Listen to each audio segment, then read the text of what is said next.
ಮನಕ್ಕೆ ಮನೆಗಿರ ಹಿಡಿದಿದೆ ನೆನಪಿನಲರಿನ ಪಂಡನಾತ್ಮದ ಭೃಂಗ ಹೊಡೆನಲ್ಲಿ ಕುಡಿದಿದೆ.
ಮಹಾಕವಿ ಕುವೆಂಪುರವರ ಜನ್ಮ ಜಯಂತಿನ ಬಹಳ ಅರ್ಥಪೂರ್ಣವಾಗಿ ನಮ್ಮ ವೇದಿಕೆ ಆಚರಿಸ್ಕೊಂಡು ಬಂದಿದೆ.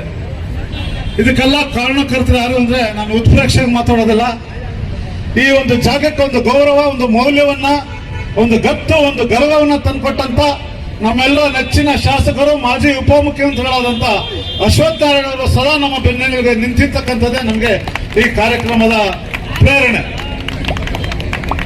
ಅವರು ಈ ಕಾರ್ಯಕ್ರಮಕ್ಕೆ ಯಾವತ್ತೂ ವೈಯಕ್ತಿಕವಾಗಿ ನನಗೆ ಗೊತ್ತಿರಂಗೆ ಎಲ್ಲ ಹೊರದೇಶಕ್ಕೆ ಹೋದ ತಪ್ಪಿಸ್ಕೊಂಡಿರ್ಬೋದು, ಯಾವತ್ತೂ ಸಹ ಈ ಕಾರ್ಯಕ್ರಮಕ್ಕೆ ತಪ್ಪಿಸ್ಕೊಂಡವರೆಲ್ಲ ಬೆನ್ನೆಲುಬಾಗಿ ನಿಂತ್ಕೊಂಡು ಈ ಕಾರ್ಯಕ್ರಮದ ಯಶಸ್ಸಿಗೆ ಕಾರಣಕರ್ತರಾಗಿದ್ದಾರೆ. ಅವ್ರಿಗೂ ಸಹ ಹೃದಯಪೂರ್ವಕ ಧನ್ಯವಾದಗಳನ್ನ ಅರ್ಪಿಸ್ತೀನಿ. ವೇದಿಕೆ ಮೇಲಿರುವಂತಹ ಗಣ್ಯಮಾನ್ಯರಿಗೂ ಮೊದಲನೇದಾಗಿ ನಾನು ಹೃದಯಪೂರ್ವಕವಾಗಿ ಶುಭಾಶಯಗಳು ಮತ್ತು ಅಭಿನಂದನೆಗಳು. ಆತ್ಮೀಯರೇ, ಇವತ್ತಿನ ನಾಡಗೀತೆಯ ಈ ಜಯಂತಿಯ ದಿನವೇ ನಮ್ಮ ನಾಡಗೀತೆಯ ಶತಮಾನೋತ್ಸವದ ಆಚರಣೆಯೂ ಕೂಡ ಆಗಿದೆ. ಹಾಗಾಗಿ ಇವತ್ತು ಎರಡೂ ಬಹಳ ಅರ್ಥಪೂರ್ಣವಾಗಿದೆ. ಇವತ್ತಿನ ಈ ಕಾರ್ಯಕ್ರಮವನ್ನು ಉದ್ಘಾಟನೆ ಮಾಡಿಕೊಟ್ಟವರು ಪರಮ ಪೂಜ್ಯ ಸ್ವಾಮಿಗಳಾಗಿರುವಂತಹ ಶ್ರೀ ಡಾಕ್ಟರ್ ಬಸವ ರಮಾನಂದ ಮಹಾಸ್ವಾಮಿಗಳ ಪಾದಕ್ಕೆ ನನ್ನ ಸಾಷ್ಟಾಂಗ ನಮಸ್ಕಾರಗಳನ್ನು ಸಲ್ಲಿಸುತ್ತಾ, ನಮ್ಮೊಂದಿಗೆ ಶಿಕ್ಷಣ ತಜ್ಞರು ಎಲ್ಲವನ್ನೂ ಕಾಪಾಡೋದಕ್ಕೆ ಮುಂಚೂಣಿಯಲ್ಲಿ ನಿಂತು ಹೋರಾಟವನ್ನು ಮಾಡ್ತಿರೋ ನಿಮ್ಮೆಲ್ಲರ ನೆಚ್ಚಿನ ಕರ್ನಾಟಕ ರಕ್ಷಣಾ ವೇದಿಕೆಯ ಅಧ್ಯಕ್ಷರಾಗಿರುವಂತಹ ಸನ್ಮಾನ್ಯ ಶಿವರಾಮೇಗೌಡ್ರೆ ಹಾಗೂ ಸಮಾಜದಲ್ಲಿ ನ್ಯಾಯ ಮತ್ತು ಪಾರದರ್ಶಕತೆಗಾಗಿ ಹೋರಾಟ ಮಾಡ್ತಿರುವಂಥ ಸುರೇಶ್ ಅವರೇ, ನಮ್ಮ ಪದವಿ ಪೂರ್ವ ಕಾಲೇಜಿನ ರಶ್ಮಿ ಅವರೇ, ಇನ್ಸ್ಪೆಕ್ಟರ್ ಆಗಿರುವಂಥ ಸನ್ಮಾನ್ಯ ಜಗದೀಶ್ ಅವರೇ, ನಮ್ಮ ಮಹಾಕವಿ ಕುವೆಂಪು ರಸ್ತೆಯ ನಾಮಕರಣಕ್ಕೆ ಸತತವಾಗಿ ಹೋರಾಟವನ್ನು ಮಾಡಿ ಕಾರ್ಯರೂಪಕ್ಕೆ ತಂದಿರುವಂಥ ಸನ್ಮಾನ್ಯ ಪಾಲ್ನೇತ್ರ ಅವರೇ, ಆತ್ಮೀಯರೇ, ತೊಳೆದೆ ಈಗಾಗಲೇ ಪೂಜ್ಯ ಸ್ವಾಮಿಗಳು ಎಲ್ಲ ವಿಚಾರಗಳನ್ನ ಸವಿಸ್ತಾರವಾಗಿ ತಿಳಿಸಿದ್ದಾರೆ. ಏನೊಂದು ಅವರ ಒಂದು ಮಾತು ಒಂದು ಒಳ್ಳೆ ಸಂದೇಶವನ್ನ ನಮ್ಮ ಇಡೀ ಭಾರತ ಸರ್ಕಾರಕ್ಕೂ ರಾಜ್ಯ ಸರ್ಕಾರಕ್ಕೂ ಒಂದು ಒಳ್ಳೆ ಸಂದೇಶವನ್ನು ಕೊಟ್ಟಿದ್ದಾರೆ. ಏನೊಂದು ನಮ್ಮ ವಿಶ್ವ ಮಾನವ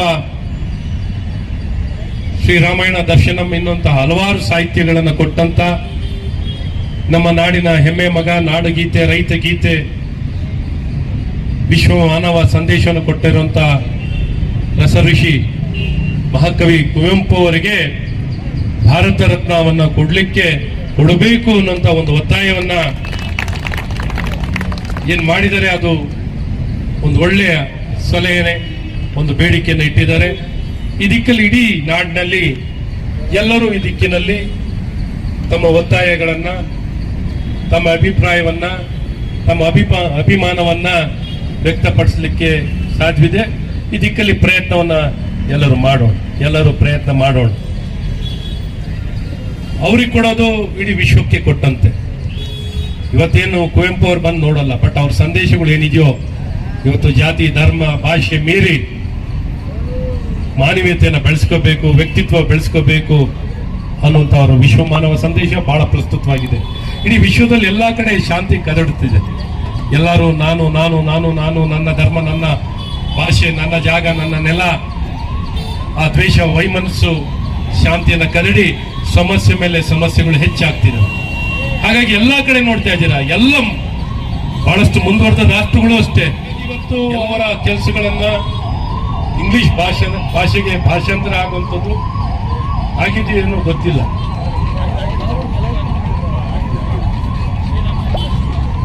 ಬೇರೆ ಎಲ್ಲ ಅವರ ಪ್ರಯತ್ನಗಳನ್ನು, ಅವರ ಬರವಣಿಗೆ, ಅವರ ಸಾಹಿತ್ಯಗಳು ಭಾಷಾಂತರ ಆಗಬೇಕು. ಅವರ ಬರವಣಿಗೆಗೆ, ಲಿಟ್ರೇಚರ್ಗೆ ನೋಬೆಲ್ ಪ್ರೈಸ್ ಸಿಗುವಂಥದ್ದಾಗಬೇಕು. ಹಾಗಾಗಿ ಮರಣಾಂತರನು ಈ ಎರಡೂ ಪಡೆಯುವಂಥದ್ದಾಗಬೇಕು, ಈ ಎರಡು ಪ್ರಶಸ್ತಿ ಪಡೆಯುವಂಥದ್ದಾಗಬೇಕು. ಸೊ ಹಾಗಾಗಿ ಇಡೀ ನಮ್ಮ ನಾಡಿಗೆ ಗೌರವ ಬಂದಂತಾಗುತ್ತೆ, ಭಾರತಕ್ಕೂ ಗೌರವ ಬಂದಂತಾಗುತ್ತೆ. ಈ ದಿಕ್ಕಲ್ಲಿ ಈ ಪ್ರಯತ್ನಗಳು ನಡೀಲಿ, ಈ ದಿಕ್ಕಲ್ಲಿ ನಾವೆಲ್ಲ ಪ್ರಯತ್ನ ಮಾಡೋಣ ಅಂತ ಮತ್ತೊಮ್ಮೆ ಇವತ್ತು ಶಿವರಾಮಣ್ಣನವರು ಸದಾಕಾಲ ಈ ದಿಕ್ಕಿನಲ್ಲಿ ಯಾವಾಗಲೂ ಇಡೀ ಸಮಾಜದ ಎಲ್ಲರನ್ನು ಜೋಡಿಸಿ ಸಮಾಜಮುಖಿಯಾಗಿ ಕೆಲಸವನ್ನು ಮಾಡ್ತಿದ್ದಾರೆ. ಹಾಗೆ ಮುಂದುವರೆದು ಇವತ್ತು ಮಹಾಕವಿ ಕುವೆಂಪು ರಸ್ತೆಗೆ ನಾಮಕರಣ ಆಗಿರೋದು ಒಂದು ಭಾಗ. ಇನ್ನೊಂದು ಭಾಗ ನಮ್ಮ ಹೊಸದಾಗಿ ನಮ್ಮ ಮಲ್ಲೇಶ್ವರಂ ವಿಧಾನಸಭಾ ಕ್ಷೇತ್ರದಲ್ಲಿ ಒಂದು ವಾರ್ಡಿಗೆ ಕುವೆಂಪು ಅವರ ಹೆಸರು ನಾಮಕರಣ ಆಗಿರುವಂಥದ್ದು ಇದೆ. ಒಳ್ಳೆ ಒಂದು ನಾಮಕರಣ ಆಗಿರುವಂಥದ್ದು. ಆದರೆ ಬರೀ ಕುವೆಂಪು ಅಂತ ಇಟ್ಬಿಟ್ಟಾರೆ. ಹಾಗಾಗಿ ಪೂರ್ತಿ ಮಹಾಕವಿ ಅನ್ನುವಂಥ ಶೀರ್ಷಿಕೆಯನ್ನ ಸೇರಿಸುವಂಥದ್ದನ್ನ ಆಗಬೇಕು, ಟೈಟಲ್ನ ಸೇರಿಸುವಂಥದ್ದು ಆಗಬೇಕು. ಇದನ್ನು ಸರಿಪಡಿಸಲಿಕ್ಕೆ ಸರ್ಕಾರಕ್ಕೂ ಒತ್ತಾಯ ಮಾಡ್ತಾ, ಹಾಗೆ ಪಾಲನೇತ್ರವರು ಮಾತಿನ ಪ್ರಾರಂಭದಲ್ಲಿ ಇವತ್ತಿನ ನಾಡಗೀತೆಯ ಶತಮಾನೋತ್ಸವ ಪೂರೈಸಿರುವಂಥದ್ದು, ಶತಮಾನೋತ್ಸವ ಆಚರಿಸುವಂಥ, ನಮ್ಮ ನಾಡಗೀತೆಯ ಶತಮಾನೋತ್ಸವನ ಆಚರಿಸ್ತಿರುವಂಥ ಈ ಸುಸಂದರ್ಭದಲ್ಲಿ ನಮ್ಮ ಸರ್ಕಾರ, ಘನ ಸರ್ಕಾರ ಇದನ್ನ ಒಂದು ದೊಡ್ಡ ಮಟ್ಟದಲ್ಲಿ ಇವತ್ತು ಎಲ್ಲ ಶಾಲಾ ಕಾಲೇಜು ಎಲ್ಲ ಕಡೆನೂ ಈ ನಾಡಗೀತೆಯ ಶತಮಾನೋತ್ಸವದ ಕಾರ್ಯಕ್ರಮವನ್ನ ಅರ್ಥಪೂರ್ಣಕವಾಗಿ, ಅದ್ದೂರಿಯಾಗಿ, ವಿಜೃಂಭಣೆಯಿಂದ ಆಚರಿಸಬೇಕು ಅಂತ ಸರ್ಕಾರಕ್ಕೆ ಒತ್ತಾಯವನ್ನ ಖಂಡಿತ ಮಾಡಿ, ಈ ದಿಕ್ಕಲ್ಲಿ ಖಂಡಿತ ಸರ್ಕಾರ ಸ್ಪಂದಿಸುತ್ತೆ ಅನ್ನುವಂತ ಸಂಪೂರ್ಣ ವಿಶ್ವಾಸ ಇದೆ. ಯಾಕೆಂದ್ರೆ ಎಲ್ಲರೂ ನಾಡಗೀತೆ ಬಗ್ಗೆ ಅಪಾರ ಗೌರವ ಇದೆ. ಹಾಗಾಗಿ ಯಾರು ಇಲ್ಲಿ ವ್ಯತ್ಯಾಸ ಪ್ರಶ್ನೆ ಬರಲ್ಲ ಅಂತ ತಿಳಿಸಿ ನನಗೆ ಎರಡು ಮಾತು ಹೇಳಲಿಕ್ಕೆ ಅವಕಾಶವನ್ನು ಮಾಡಿಕೊಟ್ಟಂತ ಪ್ರತಿಯೊಬ್ಬರಿಗೂ ನನ್ನ ಕೃತಜ್ಞತೆಯನ್ನು ಸಲ್ಲಿಸಿ, ಮತ್ತು ವಿದ್ಯಾರ್ಥಿಗಳು ಸಹ ಇವತ್ತು ತಮ್ಮ ಸಮಯವನ್ನ, ಶಿಕ್ಷಣದ ಸಮಯವನ್ನ ಒಂದು ಸಾರ್ಥಕವಾಗಿರುವಂಥ ಒಂದು ಕಾರ್ಯಕ್ರಮಕ್ಕೆ ನಮ್ಮ ಸಮಯ ಕೊಟ್ಟು ಬಂದಿದ್ದಾರೆ. ಆ ವಿದ್ಯಾರ್ಥಿನಿಯರಿಗೂ ನಾನು ಹೃದಯಪೂರ್ವಕವಾಗಿ ನನ್ನ ಶುಭಾಶಯಗಳನ್ನ ಕೋರುತ್ತೇನೆ.